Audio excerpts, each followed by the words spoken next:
Լավ, մեկը չկար այս սատանաներին հասկացներ, որ ժամը 17-ից հետո հատկապես գիշերային ժամերին չի կարելի ջահերով այցելել մեր հերոսների շիրիմներին։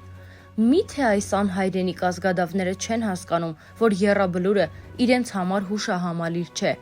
Գրառումը կատարել էր Փայլակ Ուրուսյանը իր Facebook-յան էջում։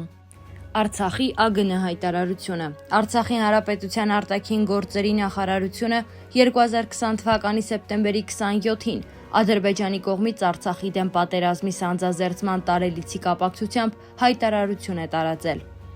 Մեկ տարի առաջ սեպտեմբերի 27-ին Ադրբեջանը Թուրքիայի եւ միջազգային ահաբեկչական խմբավորումների անմիջական մասնակցությամբ եւ աջակցությամբ լայնածավալ պատերազմ է սանձազերծել Արցախի հանրապետության դեմ։ 44 օր տևած ագրեսիայի ընթացքում Ադրբեջանն Արցախի բնակչության դեմ կիրառել է միջազգային կոնվենցիաներով արգելված ոչ ընտրողական զինատեսակներ, մեծ վնաս հասցնելով տնտեսական եւ քաղաքացիական ենթակառուցվածքներին եւ շրջակա միջավայրին։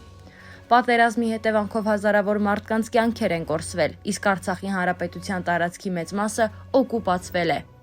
Հանցավոր եռադաշինքի ագրեսիան հաջողվել է կանգնեցնել միայն տարածաշրջանում ռուսական խաղաղապահ առաքելության տեղակայման շնորհիվ։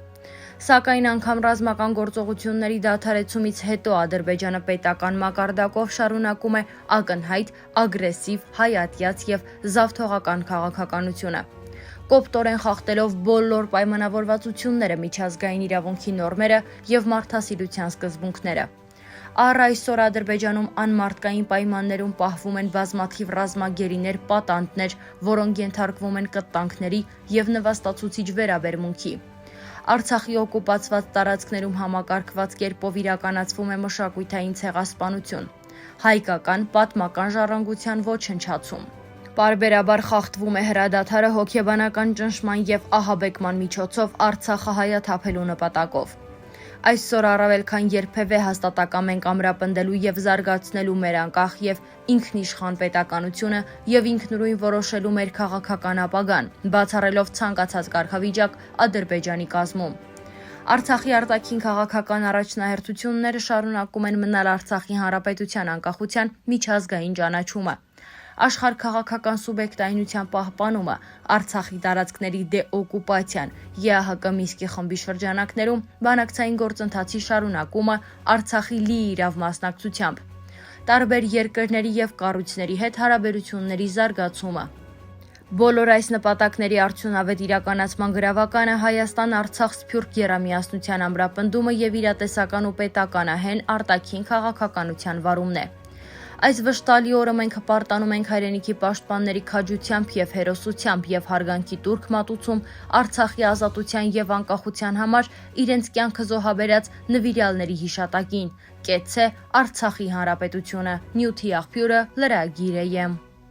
Արմեն Սարգսյանը հարգանքի տուրք է մատուցել հայրենիքի պաշտպանության համար զոհված հերոսների հիշատակին։ Հանրապետության նախագահ Արմեն Սարգսյանի անունից այսօր առավոտյան ծաղկեպսակ է դրվել Եռաբլուր զինվորական պանթեոնում։ Հայրենիքի ազատության եւ անկախության համար իրենց կյանքը զոհաբերած նահատակների սխրանքը հավերժացնող հուշապատին։ Ի հիշատակ Արցախյան վերջին պատերազմի ժամանակ զոհված հերոսների։ Այս մասին տեղեկացնում է Հայաստանի Հանրապետության նախագահի աշխատակազմի հասարակայնության հետ կապերի վարչությունը։ Նյութի աղբյուրը լրագիր է։ Մինսկը մեղադրել է ՄԱԿ-ին Բելարուսում ցույցերի ֆինանսավորման մեջ։ Բելարուսի ԱԳ նախարար Վլադիմիր Մակեյը ՄԱԿ-ի գլխավոր քարտուղար Անտոնիո Գուտերեշի հետ հանդիպման ընթացքում հայտարարում է, որ կազմակերպության ներկայացուցիչը մասնակից է հանրապետությունում ցույցերի ֆինանսավորմանը։ Այս մասին ԱԳ նախարարը պատմել է Բելարուս 1 հեռուստաալիքի եթերում։ Ինչ վերաբերվում է ՄԱԿ-ի գլխավոր քարտուղարի հետ հանդիպմանը, ես ստիպված էի մատնացույց անել մի շարք խնդրահարույց հարցեր,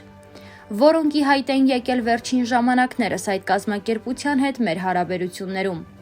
Մենք նշել ենք ՄԱԿ-ի առանձին կառույցների օգտագործման անթույլատրելիությունը Բելարուսը հրեշացնելու բացարձակապես մտածածին, քաղաքականապես մոտիվացված շարժառիթներով Բելարուսի վարկաբեկման համար, ասել է Մակեյը։ Նախարարը հավելել է, որ եթե գլխավոր քարտուղարի օգնականները հանրապետության մասին անպատշաճ նյութեր հրապարակեն, Մինսկի պատասխանը չի ուշանա։ Մինսկը կբարձրաձայնի այն մասին, որ ՄԱԿ-ի թիմի որոշ ներկայացուցիչներ հաշմանդամություն ունեցող անձանց համար նախատեսված գումարները ուղղել են ցույցերի մասնակիցների աջակցմանը։ Նշենք, որ Բելարուսի ԱԳ-նախարարը գտնվում է Նյու Յորքում ՄԱԿ-ի գլխավոր վեհաժողովի 76-րդ նստաշրջանին մասնակցության շրջանակում։ Նյութի աղբյուրը առաջինը է։ Բարձրաստիճան պաշտոնյաները, քաղաքական գործիչներն այցելում են Եռաբլուր զինվորական պանթեոն։ Հայաստանի պետական պաշտոնյաները, քաղաքական գործիչները Ադրբեջանի կողմից Արցախի դեմ սանձազերծված պատերազմի տարելիցի առիթով այցելում են Եռաբլուր զինվորական պանթեոն։ 44-օրյա պատերազմի զոհված հերոսների հիշատակին հարգանքի տուրք են մատուցել, ծաղիկներ խոնարհել Հայաստանի Հանրապետության վարչապետ Նիկոլ Փաշինյանը,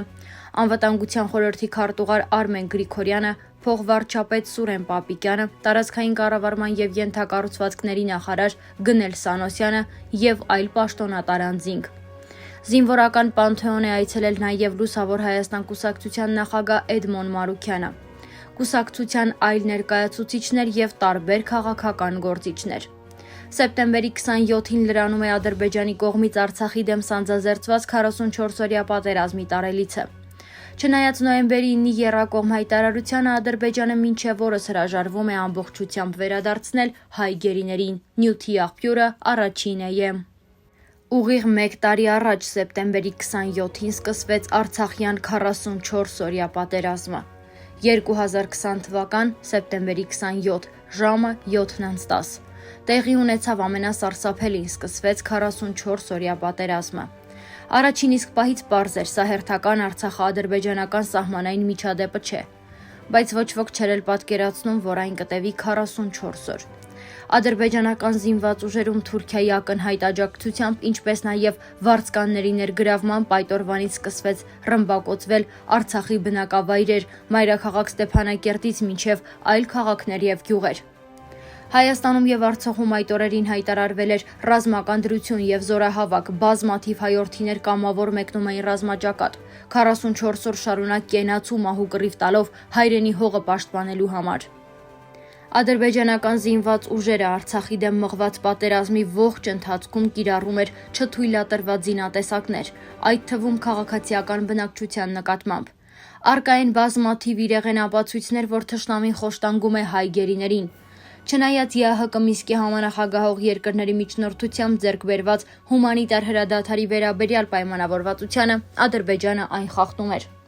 Նոյեմբերի 9-ի լույս 10-ի գիշերը Հայաստանի, Ռուսաստանի եւ Ադրբեջանի ղեկավարները պատերազմը ժամը 1:00-ին դադարեցնելու մասին հայտարարություն էին ստորագրել։